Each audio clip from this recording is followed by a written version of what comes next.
Well, welcome everybody Welcome. to Nicole and Phil with Purpose. So glad that you're here with us today.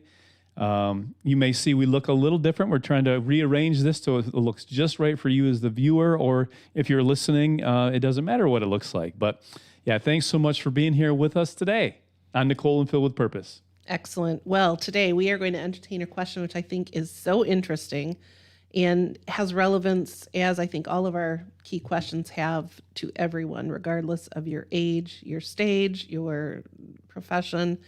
And that is, what is your greatest failure of your life? Now, this might seem a strange question to ask in the context of discussion of life purpose. So in this episode, we want to explore the connection between failure and purpose. And I think this talk builds really naturally upon the last episode where we interviewed Sheriff Kim Cole and Sheriff Craig Mast regarding their work in local community law enforcement, where they see many people in the jails who are living without clear purpose and failing as a result. So if you weren't able to join us for that episode, I'd highly encourage you to go back and listen. That has been a true blessing for many. So let's face it, we don't like to talk about failure.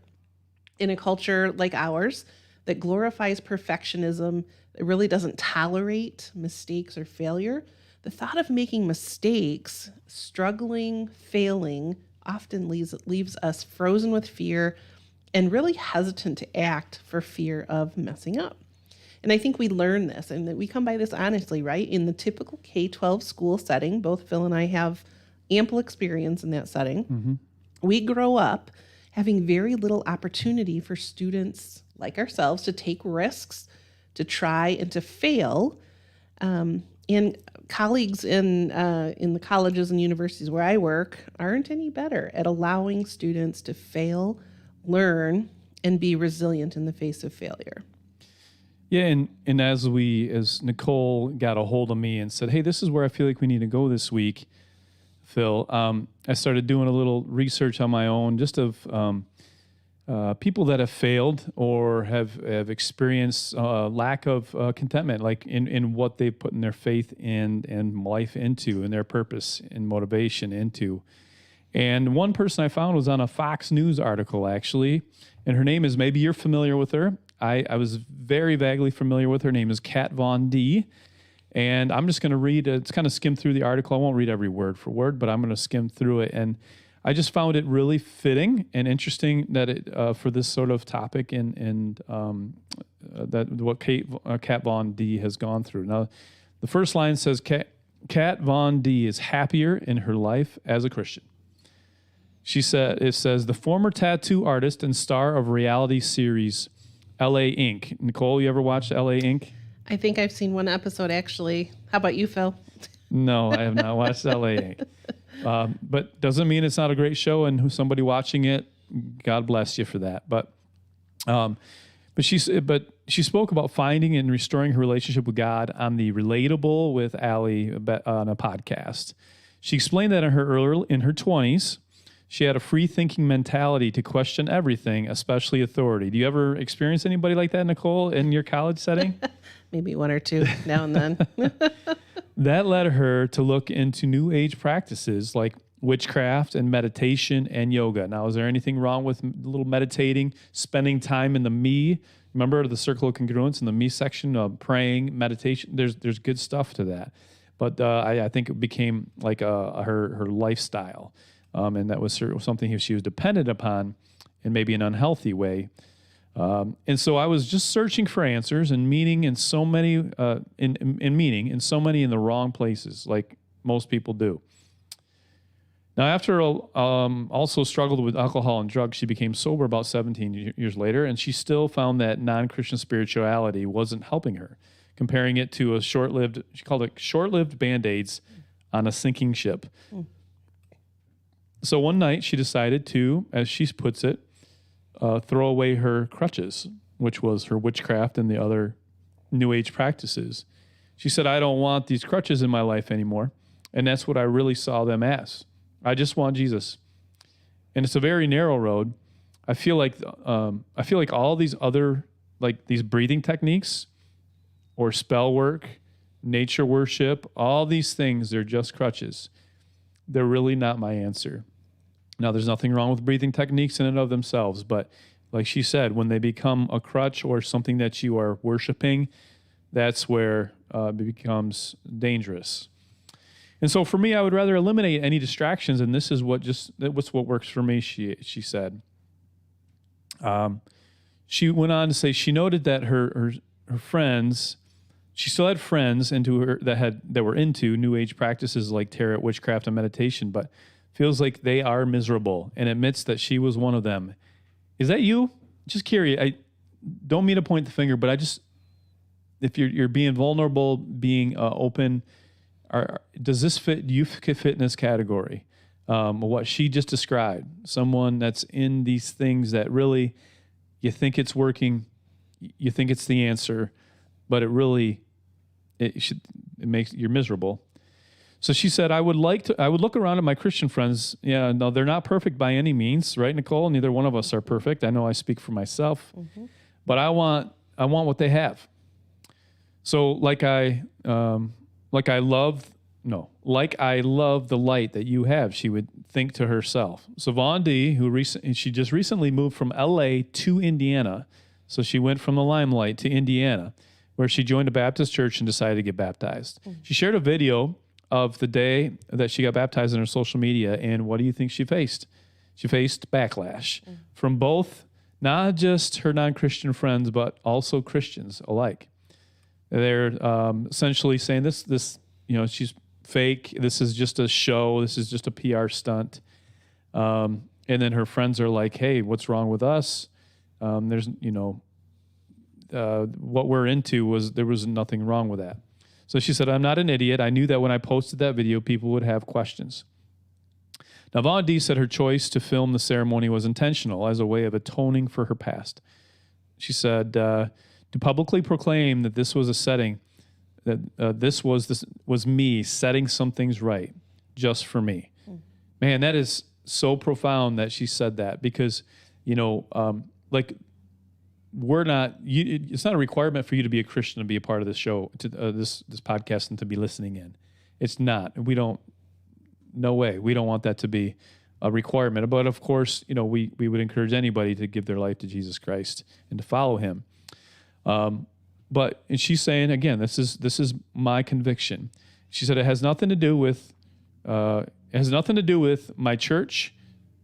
Isn't involved in that thought process. It's important to me to share that. So it wasn't her church pushing her to do that or anything like that. This is something I wanted to celebrate.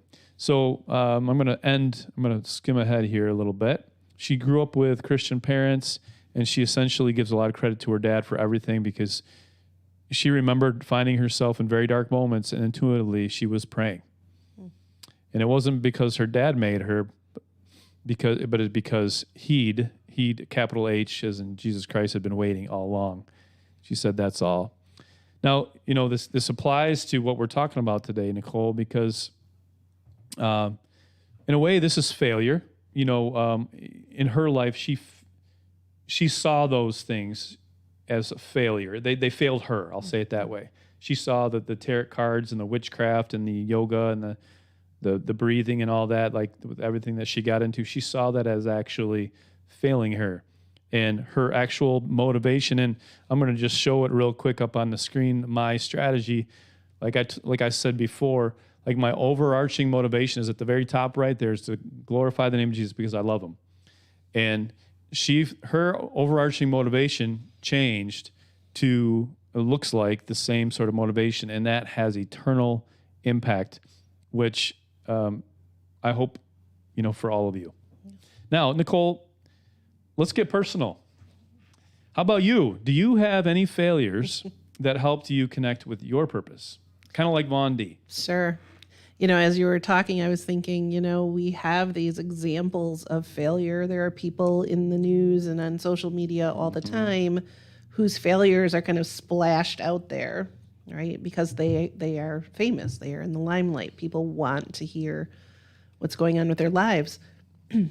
But, let's take this down to a everyday you and me and kind of typical people who are walking day-to-day lives, not in the limelight. And Again, sometimes we don't like to talk about our failures, but I think if we're honest and if we're willing to be vulnerable, we quickly find and can remember and can talk about and share those failures. So I have several, but one of the ones that I will share, several years ago, I was passed over for a career opportunity that I felt was the best fit for me. I had put a lot of time into the work that I was doing and had a lot of seniority and felt I was a good fit for the position, and somebody else was given the opportunity. So my initial thought was, disappointment, maybe some anger, some frustration, a real sense of failure. I put all of this time and effort in, and it's not being recognized. But as the months went on, and this is maybe where the redemption piece comes in, because one of the reasons why I really wanted to examine this topic of failure is because of God's promise that when we walk with Him, we cannot fail. Now, we may fail things that are in our everyday lives, but He promises to redeem every situation that threatens to destroy us. Well, the victory is His, and because we follow Him, the victory is ours. And so with that promise, founding our identity in that truth, even when we would fail by, a profession's standards or just an everyday cultural standard, we know that that's not the end of the story. And so as the months went on from the situation of not getting this career opportunity, I clearly saw as the circumstances played out that God had protected me from a very difficult situation that would have entailed a lot of stress and hardship for me. So failing to get that job also opened some other doors and gave me margin to develop my work in another area that I find very gratifying. So, I undoubtedly failed. I had a moment where I kind of wanted to just roll up and, curl up in self-pity. And I might have had a few moments of that, a few moments of, sharing with others, venting, if you will, my frustration. But in the end, I was able to, relying on God and His strength, say, okay, this failure doesn't define me. And the reason why I think I was able to do that in a relatively seamless way was because of my sense of purpose. So in the failing came because my purpose is in living for Jesus Christ and in founding my identity firmly in Him, regardless of my circumstances. That sense of purpose helped me to weather that storm.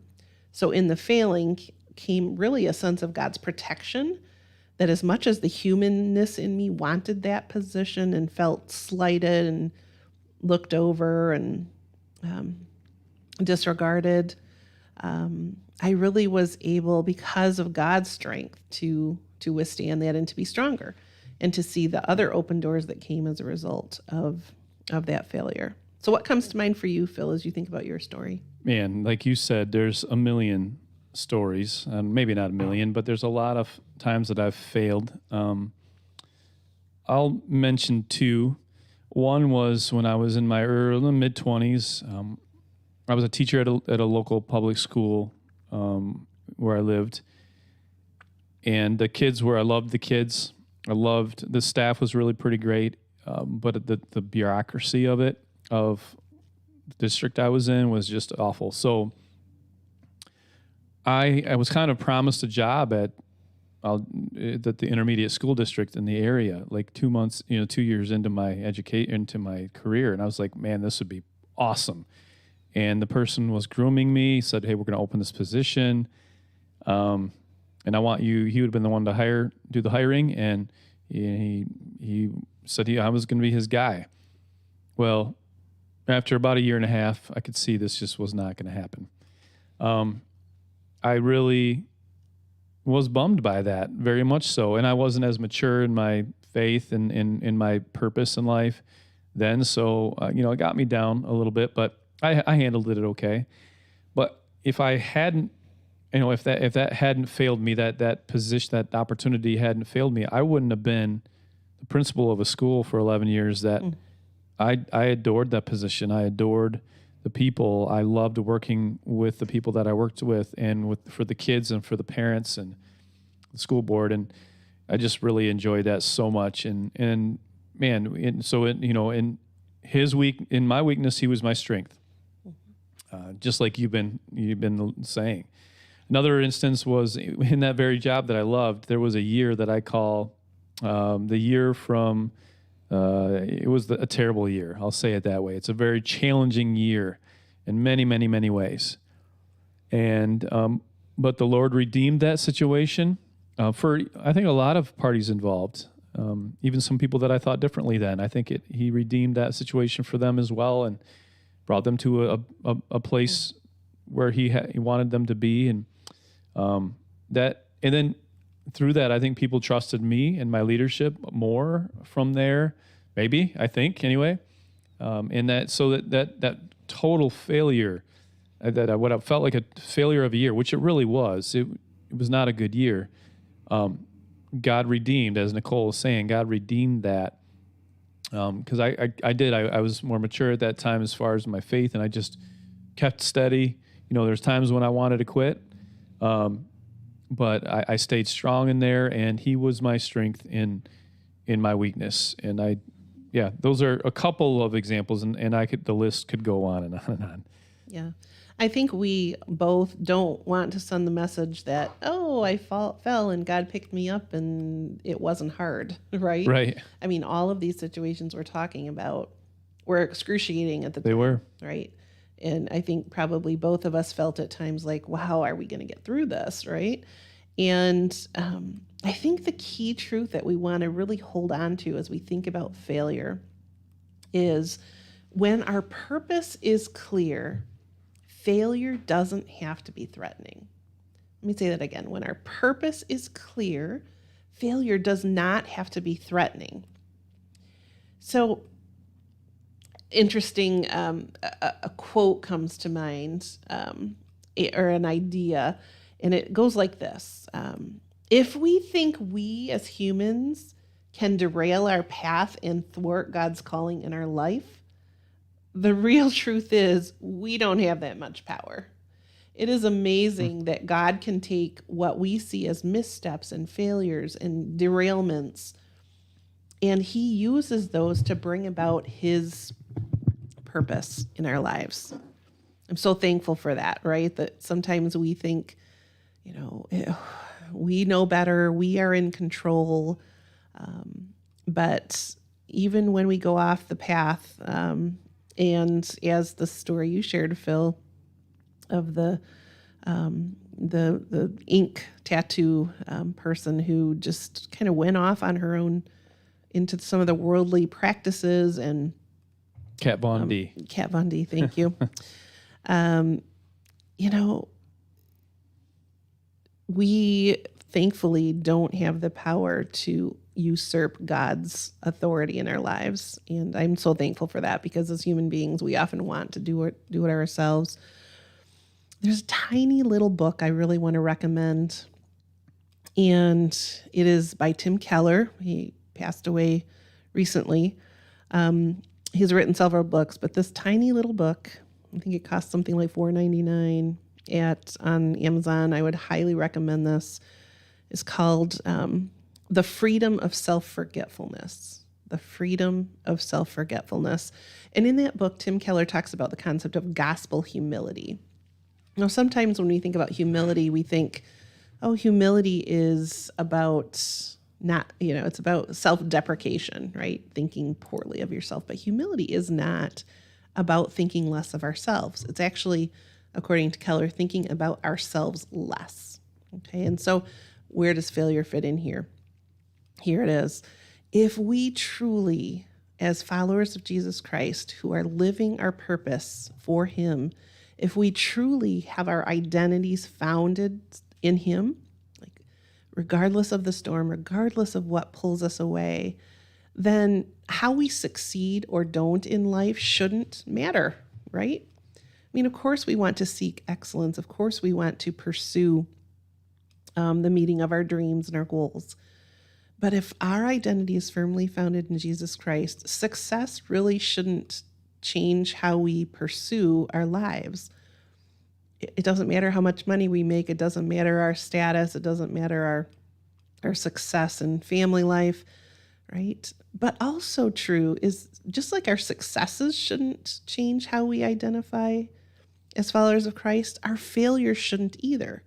We stand in freedom. Tim Keller says we're no longer on the stand where we're like being prosecuted, right? God, when Jesus Christ died for us, he took us off the stand altogether and says, this is your free gift. I have sacrificed my life for you.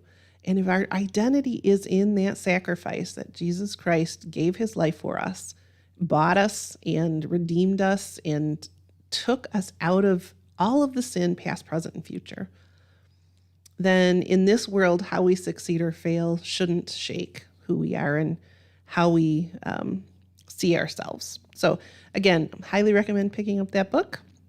It's a very good $4.99 investment. So we'll say it again.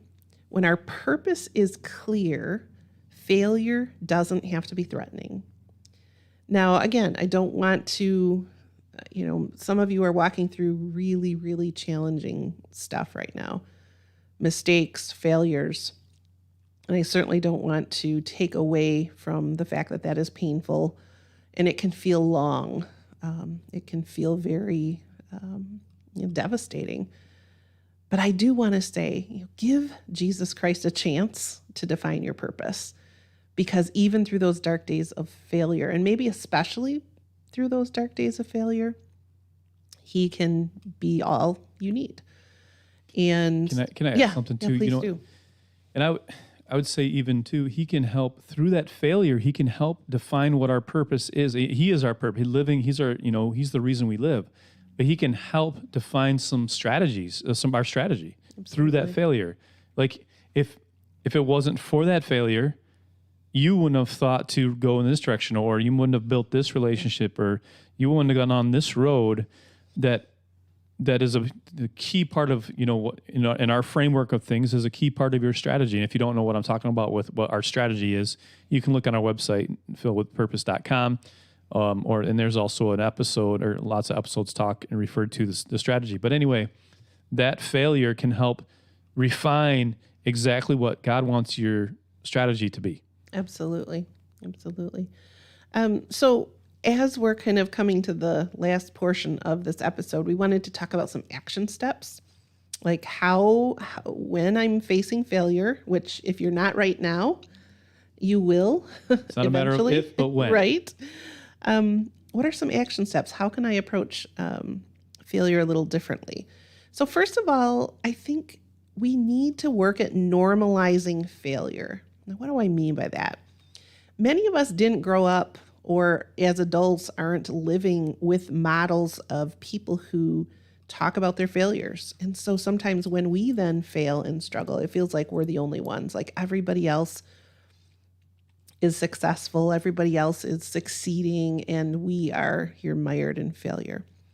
We need to tell our failure stories. Now, we don't want to leave it there. We want to tell our failure stories as a process toward telling about God's goodness and about his faithfulness. We need to get more comfortable sharing our failures and the growth that can result from those failures. If we share our failures, we will inspire people. If we share our failures and then share how God has worked in us and grown us through that, we will become inspirations to those around us. And it makes me think of a sign I have in my office that says, be strong, you never know who you are inspiring, right? Be strong, you never know who you're inspiring. And I would say maybe even especially in our darkest days, how we face and manage that and how we rely on God or don't, that can be the difference between whether we're inspiring people or not. So let's be healthy models of how to talk about failure in a way that maybe encourages other people who are coming along with their own failures and needing some hope there. Do you want to do the second one, or you want me to?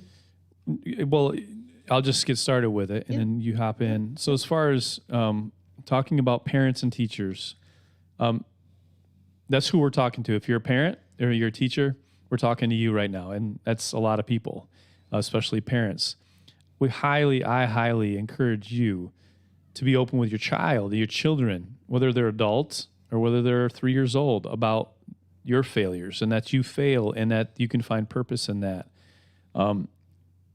That right there, just giving them the permission to fail and to know that it's, oh man, my mom or dad failed and they're turning out okay. They're doing okay. That can teach them so much more than any words you could say, just seeing them let you live through failure. Absolutely. Same with teachers. And I think teachers, maybe I'm biased here. I think teachers do a better job of that than parents in some cases, just because they're disconnected from their, it's not their own children, it's their students. And they feel like they can be maybe a little more vulnerable. Maybe not. And it depends on the teacher, but let them fail we talk about this whole millennial, people out there talk about how the millennials are sissies. Okay. I don't totally agree with that, but I do. Okay. The millennials are not, this is not all millennials. Okay. I'm not talking, I know some of you and you work your tail off and you're a wonderful, wonderful worker, but there are some millennials that they don't have the grit. They don't have the grit, and that's not your fault. It's not your fault, honestly. It's your parents' fault. Your parents really didn't help instill that in you, and when you were a child. Now, it doesn't mean that you have to deal with it. You now have to deal with it, and you have to overcome it. I'll give you one quick little example. At a place that I work, there was a person that wanted to, a millennial that wanted to work Tuesday, Wednesday, and Thursday only. She was a full-time staffer, and she wanted to work Tuesday, Wednesday, and Thursday only. And she ended up losing her job because she was supposed to be full-time. That's the short of it. And it was just, I think she felt like, I didn't talk to her about it, but I think she felt like the store needed to work around her schedule and what she desired. And that's just not life. That's just not real life. And too many parents are not teaching the millennial generation about how to cope with those things and how to live in a world that's not perfect and is going to be difficult to live in. It is so hard as a parent to let your child fail, whether you're talking about failing a class or failing a situation at work. But when we want to swoop in, right? We want to swoop in and save the day. We want to talk to the teacher or the principal and fix the matter. And when we do that, it may feel good in the moment, like, oh, we won. We are the advocate for our child. And certainly, there are times when we need to step in as parents and advocate for our children. But there are also times where we need to step back and let that child struggle and fail and help them, be their consultant as we help them work through it. What they're doing is developing reserves of confidence and grit that they will then be able to apply the next time something difficult comes up. And eventually they're going to be out in the real world on their own, where they're going to have those coping skills. And we cannot help our kids develop those coping skills if we can't tolerate them having some difficulty and some stress and maybe even some failure. You say it so much better than I do, Nicole. No, you really do. No, she said she hit the nail on the head. And it's funny too. As you can probably tell in what I say, I'm a little bit more like, hey, buckle down, put the dirt, rub the dirt in the wound, you'll be okay. And then there are, some people that are the other way. And that's why a lot of married couples are, hopefully they iron sharpens iron with them and they can raise their kids in a way that is a nice, healthy balance. Yeah, absolutely. I think we've talked a lot about rooting our identity firmly in who God created you to be. I think that's a natural, in my field, we call it protective factor, protection against kind of the ultimate difficulties that can come. But I think, clarifying and deepening your sense of purpose, the tools that we use here on Nicole and Phil with Purpose, the strategy, the sweet spot, all of those things are designed to help you clarify and deepen your sense of purpose. And we're also going to talk in future episodes about, how do we go about, as people who desire to live with purpose, how do we go about kind of building structures in our lives that help us to do that? How do we go about thinking about accountability and people who can help us kind of keep that idea of a purpose-focused life in front of us? Because we may have great intentions, but sometimes when we're left on our own, we kind of drift toward complacency. And having some of those accountability structures in place can be really helpful. So back to our question right at the very beginning. It was, what is your greatest failure in your life, and how does that impact your purpose? So just a quick review. I think Nicole has done a great job. I've done an adequate job of talking about that. But just I'm talking to you now, our listener. How does your greatest failure, how can that help define your purpose and help work with your purpose? And we don't have the answer for you because this is your life. But one thing that the answer we do have is it can help mold your purpose. It can help actually make you stronger, these failures that you have. So whatever you're going through right now, and whatever failure you're going through or you will go through, it's going to make you stronger, okay? As long as you are leaning on the Lord. I fully believe that. Again, you don't have to be a Christian to be a part of this, but I think I would fail you if I would be lying to you if I said, well, everything's going to be okay. It's my conviction. I need to tell you that if you are in the Lord, even in failure, God can help you. He will help you. So, okay. Now, I just want to remind you that this podcast, this format that we have, this platform that we have, is not just so that Nicole and I have something to do on Thursday night at 5:30. Although I do enjoy it, and I hope Nicole, and I think Nicole does as well. But we want to be of help. We want to help people find purpose in life, and then in that, and by giving them different strategies, different tools, different visuals to make that happen. Just a couple things. This format, we have 2 more weeks after today, this season. It doesn't mean we're done. Okay, we're gonna circle back around and see where the Lord leads, what sorts of developments He can have with that. If you like what you're hearing here, if you think that this is a good format and is a message that needs to be heard, please share with other people. Make comments, even if it's just a comment as simple as you were blessing me today on, or whatever you want it to be on YouTube. Like the videos, share the videos, those things. But also, if you could tell your friends, email your friends about it. I have an acquaintance that I've come to know, and you're probably going to be listening soon here.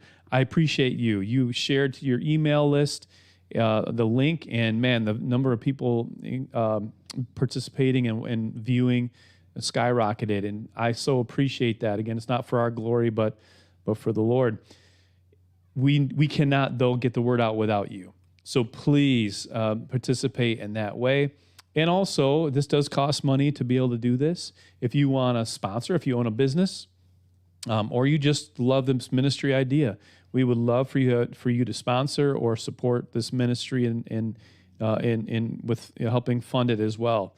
The more resources we have in that way, the more we can do. And we're looking forward to seeing where God takes this. All right. Next, our next podcast is 3 weeks from today, and the topic is going to be living with gratitude. The topic is gratitude and purpose. Hey, Thanksgiving is coming up 2 weeks from today. So the week after, we'll be talking about gratitude and purpose. Anything else you want to add before we sign off? I just want to say that this topic of gratitude is one you don't want to miss. There is so much interesting research and opportunities out there to think about this topic of gratitude. And gratitude affects purpose, and purpose affects gratitude. So we'll dive into that a little bit more in 3 weeks. I really encourage you to be here. Thanks for being with us. Thank you. Have a great week.